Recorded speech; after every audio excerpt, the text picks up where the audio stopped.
Apa itu metode STAR? Metode STAR adalah singkatan dari situasi, tantangan, aksi, refleksi hasil, dan dampak terkait pengalaman mengatasi permasalahan siswa dalam pembelajaran. Lokasi yang saya gunakan dalam praktik ini adalah MAN 1 Trenggalek.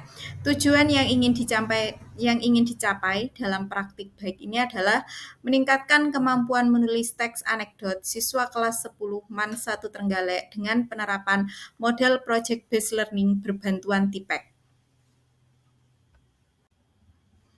Yang pertama yang akan saya sampaikan adalah terkait dengan situasi. Situasi di sini adalah kondisi yang menjadi latar belakang masalah, mengapa praktik ini penting untuk dibagikan, kemudian apa yang menjadi peran dan tanggung jawab dalam praktik ini. Kondisi yang menjadi latar belakang masalah ini yaitu peserta didik memiliki kemampuan yang rendah dalam menulis teks anekdot. Hal ini terlihat dari peserta didik masih kesulitan dalam menganalisis permasalahan sosial yang ada di sekitar mereka. Selain itu, rendahnya penguasaan kosakata yang dimiliki peserta didik juga menjadi hambatan bagi peserta didik untuk menuangkan idenya menjadi sebuah teks. Peserta didik beranggapan bahwa kegiatan menulis merupakan kegiatan yang sulit untuk diterapkan karena mereka tidak terbiasa melakukan hal ini. Akar dari permasalahan kemampuan peserta didik dalam menulis teks anekdot masih rendah adalah model pembelajaran yang digunakan oleh pendidik kurang menarik dan relevan. Dibutuhkan model pembelajaran yang dapat menarik minat peserta didik untuk mulai menulis. Dengan pembelajaran yang menarik dan relevan, maka akan membuat peserta didik lebih mudah memunculkan ide dalam kegiatan menulis teks anekdot. Kemudian, kenapa praktik ini penting untuk dibagikan, yaitu untuk memberikan alternatif model pembelajaran yang bisa digunakan oleh teman sejawat guna memperbaiki kualitas pembelajaran dan hasil belajar peserta didik. Kemudian peran dan tanggung jawab dalam praktik ini, yaitu peran penulis pada praktik ini adalah sebagai pendidik yang bertanggung jawab untuk mengatasi masalah yang telah ditemukan. Upaya yang telah dilakukan penulis yaitu dengan merancang pembelajaran inovatif, kreatif, menantang, dan menyenangkan yang telah dituangkan dalam modul ajar. Selain modul ajar, di situ penulis juga melengkapi rencana aksi itu dengan bahan ajar, media pembelajaran, LKPD, serta evaluasi, di mana rencana aksi tersebut disesuaikan dengan kondisi dan kebutuhan peserta didik.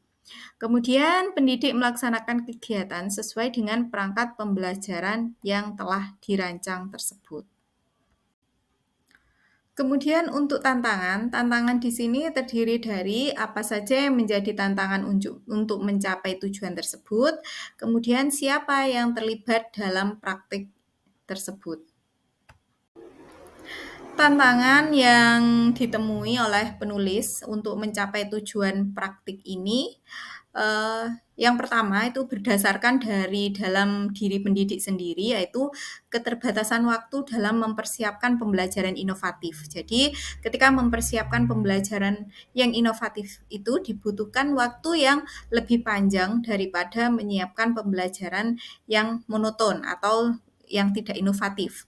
Kemudian, selain itu, untuk mengubah pembelajaran yang dari awalnya monoton menjadi pembelajaran yang lebih menarik, diperlukan bantuan dari berbagai pihak. Dan hal tersebut kadangkala menimbulkan pro dan kontra dari sesama rekan sejawat. Jadi kadangkala rekan sejawat itu beranggapan bahwa untuk apa melakukan pembelajaran inovatif? Toh memakai metode ceramah pun peserta didik masih bisa menerima materi dengan baik. Jadi untuk apa menerapkan pembelajaran inovatifnya. Hal-hal tersebut yang menjadi tantangan bagi pendidik, bagi penulis untuk melakukan praktik baik ini. Kemudian pihak-pihak yang terlibat dalam praktik ini adalah yang pertama di situ adalah pendidik. Pendidik di sini berperan untuk merancang rencana aksi dan melaksanakan pembelajaran sesuai rencana aksi yang telah dirancang. Kemudian yang kedua adalah kepala madrasah. Kepala madrasah di sini terlibat dalam memfasilitasi, memberikan bimbingan, serta memberi dukungan demi tercapainya tujuan dari praktik pembelajaran yang dilaksanakan. Kemudian yang ketiga adalah rekan sejawat. Rekan sejawat berperan membantu memberikan saran serta pertimbangan terhadap perencanaan praktik pembelajaran yang dilaksanakan.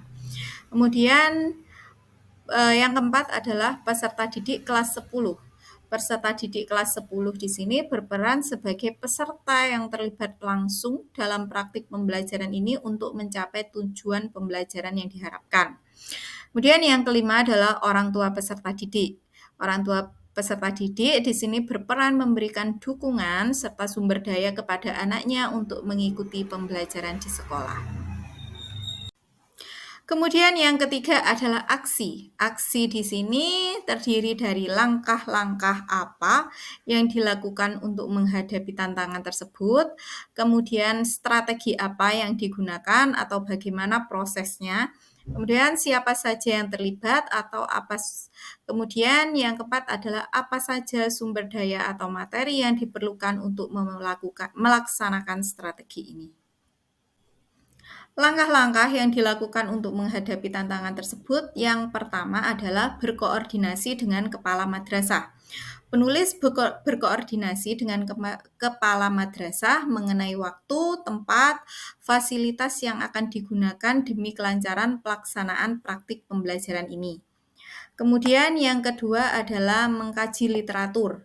Mengkaji literatur dilakukan untuk mendapatkan solusi yang relevan untuk menghadapi tantangan dalam pelaksanaan praktik pembelajaran ini.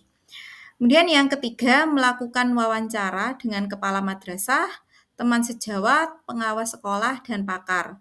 Setelah mengkaji literatur, wawancara dilakukan untuk mendapatkan masukan dan penguatan tentang solusi yang relevan dan sesuai yang dipilih untuk mengatasi tantangan tersebut.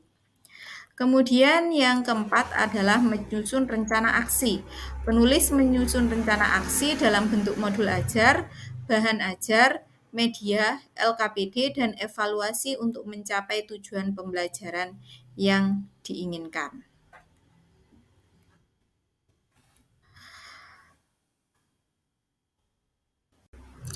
Strategi yang digunakan dalam praktik kali ini yaitu menggunakan model pembelajaran PJBL dengan pemanfaatan TIPEK. TIPEK yang saya gunakan di sini adalah ada video stand up comedy, ada Google Form, Canva, dan PowerPoint.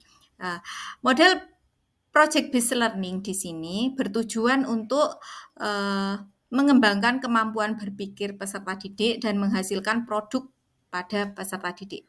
Jadi akhirnya nanti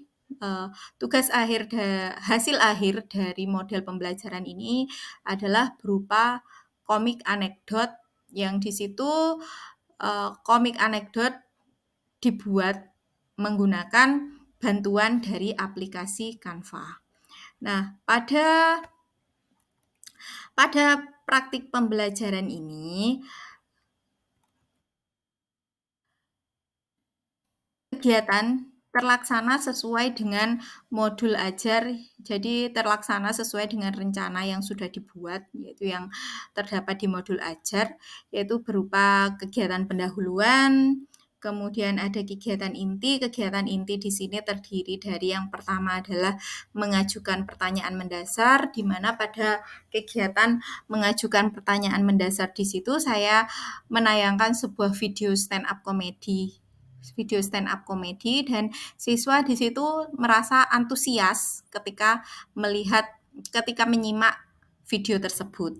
Kemudian setelah menyimak video tersebut, pendidik dan peserta didik dan pendidik di situ bertanya jawab mengenai isi, kemudian unsur humor dan unsur kritikan yang ada di dalam video tersebut. Kemudian kegiatan yang kedua adalah mendesain perencanaan produk. Jadi di sini peserta didik mulai berkumpul dengan kelompoknya masing-masing dan merencanakan mereka akan membuat teks anekdot dengan tema apa. Jadi sebelumnya saya sudah meminta mereka untuk menganalisis permasalahan-permasalahan yang ada di sekitar mereka yang mereka temukan setiap hari dan bisa dibuat dalam sebuah teks anekdot. Kemudian yang ketiga adalah menyusun jadwal. Jadi mereka secara berkelompok menyusun jadwal proyek mereka, jadwal apa jadwal proyek. Jadi mulai dari mereka menyusun jadwal pembuatan, kemudian mereka menentukan temanya, menentukan unsur humor dan kritikan, kemudian menyusun kerangka teks sampai dengan menyusun teks itu secara utuh dan sudah dalam berbentuk komik. Nah, jadi mereka menyusun jadwalnya.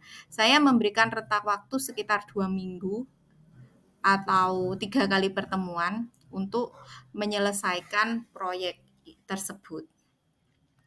Kemudian kegiatan yang keempat adalah memonitoring peserta didik dan perkembangan proyek. Jadi saya sebagai pendidik di situ memonitoring sampai sejauh mana mereka menyelesaikan proyeknya. Dan saya pun memastikan kepada setiap kelompok bahwa mereka sudah memahami bagaimana caranya menyusun teks anekdot dan teks anekdot yang dihasilkan di situ sudah sesuai atau belum. Jadi di situ di kegiatan ini saya membimbing peserta didik dalam kegiatan menyelesaikan proyeknya. Kemudian menguji hasil, peserta didik melaporkan hasil pembuatan proyek dan di situ saya sebagai pendidik menilai dan memberi masukan terhadap proyek yang sudah mereka kerjakan.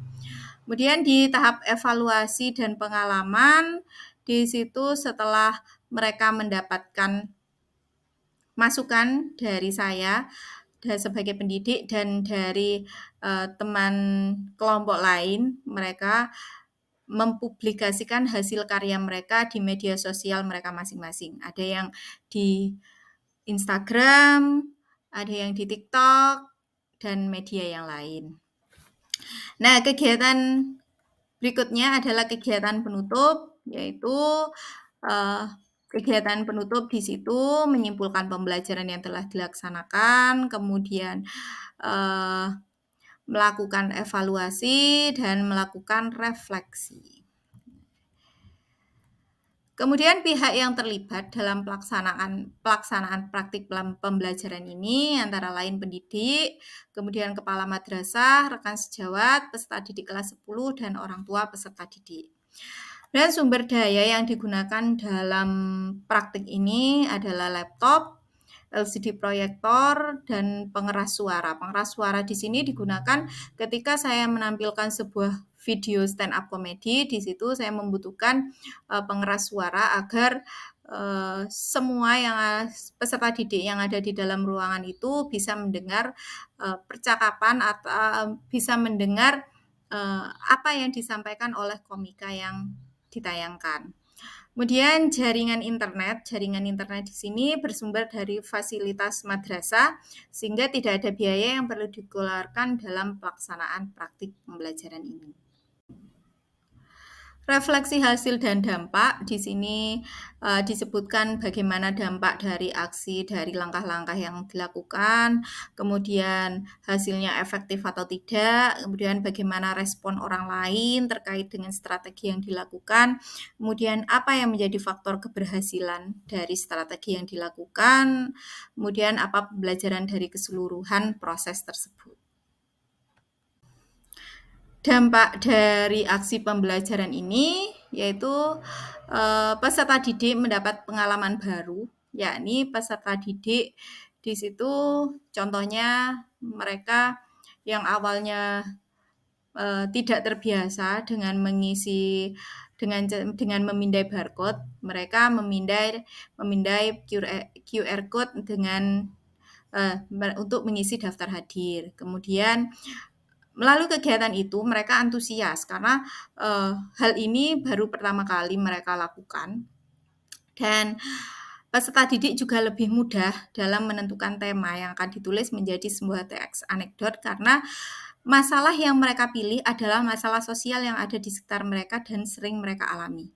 Jadi di situ memang saya menganjurkan kepada mereka untuk memilih masalah yang setiap hari mereka alami. Jadi tidak perlu mereka mencari masalah-masalah yang terlalu jauh, tetapi lihat saja yang ada di sekitar kita, yang ada di sekitar kelas kalian, yang setiap hari kalian lakukan. Nah, di situ bisa juga digunakan dalam menyusun teks anekdot.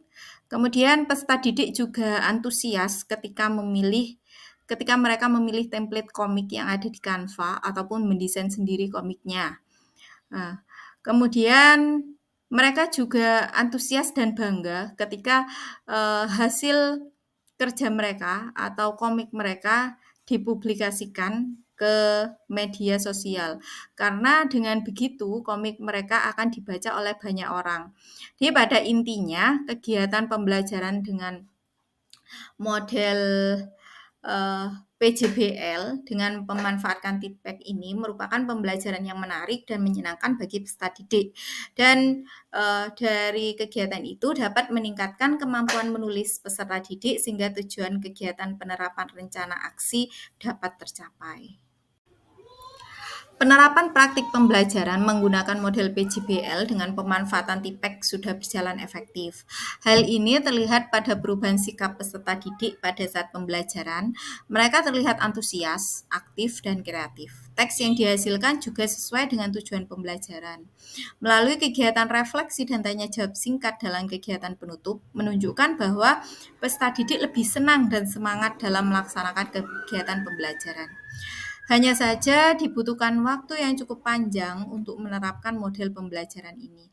Dan model pembelajaran ini juga tidak bisa diaplikasikan di semua kelas. Jadi belum tentu kelas yang lain itu bisa menerapkan model pembelajaran ini, mengingat model pembelajaran ini membutuhkan waktu persiapan yang panjang dan waktu pelaksanaan di kelas pun juga cukup panjang. Kemudian respon orang lain terkait dengan strategi yang dilakukan, yaitu mungkin respon yang pertama di situ kepala madrasah di situ mengapresiasi pembelajaran yang dilakukan dengan model pembelajaran PJBL dengan pemanfaatan TIPEK ini. Kemudian teman sejawat juga mengapresiasi praktik pembelajaran sudah berjalan dengan kreatif dan inovatif karena ketika diterapkan di kelas menciptakan suasana pembelajaran yang menyenangkan bagi peserta didik. Kemudian bagi respon dari peserta didik sendiri di situ terlihat antusias dalam mengikuti proses pembelajaran serta tujuan pembelajaran sesuai dengan yang diharapkan. Kemudian faktor keberhasilan atau ketidakberhasilan dari strategi yang dilakukan di sini untuk faktor keberhasilannya ditentukan oleh bimbingan dosen, bimbingan Bapak dosen, kemudian Bapak guru pamong, serta saran-saran dari peserta PPG yang lainnya dalam merancang rencana aksi. Kemudian dukungan dari kepala madrasah, rekan sejawat yang telah memfasilitasi pelaksanaan praktik pembelajaran ini juga sangat berpengaruh. Selain itu, mungkin diperlukan juga faktor dari pemahaman pendidik terhadap model pembelajaran inovatif dan kemampuan pendidik dalam menentukan dan merancang model dan media pembelajaran yang relevan dan sesuai. Jadi tidak semua model pembelajaran itu cocok diterapkan kepada siswa. Jadi kita harus memilih model pembelajaran yang relevan dan sesuai dengan kebutuhan siswa. Kemudian pembelajaran dari keseluruhan proses ini, pembelajaran dari keseluruhan pelaksanaan praktik pembelajaran ini adalah mendidik lebih kreatif dan inovatif dalam melaksanakan pembelajaran. Model dan media pembelajaran yang dirancang berdasarkan karakteristik materi dan karakteristik peserta didik sangat menunjang tercapainya tujuan pembelajaran yang ingin dicapai. Menerapkan model pembelajaran PJBL dengan pemanfaatan TIPEK membuat minat menulis peserta didik meningkat dan peserta didik tampak lebih antusias dalam mengikuti kegiatan pembelajaran. Dengan keterlibatan peserta didik secara aktif dalam pembelajaran, peserta didik dapat merasakan suasana belajar yang baru sesuai dengan perkembangan zaman. Berikut saya sampaikan dokumentasi dari kegiatan praktik yang sudah saya lakukan dan contoh dari komik anekdot yang sudah mereka upload di sosial media mereka masing-masing. Demikian cerita praktik baik atau best practice yang sudah saya lakukan. Mudah-mudahan bermanfaat untuk semuanya. Terima kasih. Saya akhiri. Assalamualaikum warahmatullahi wabarakatuh.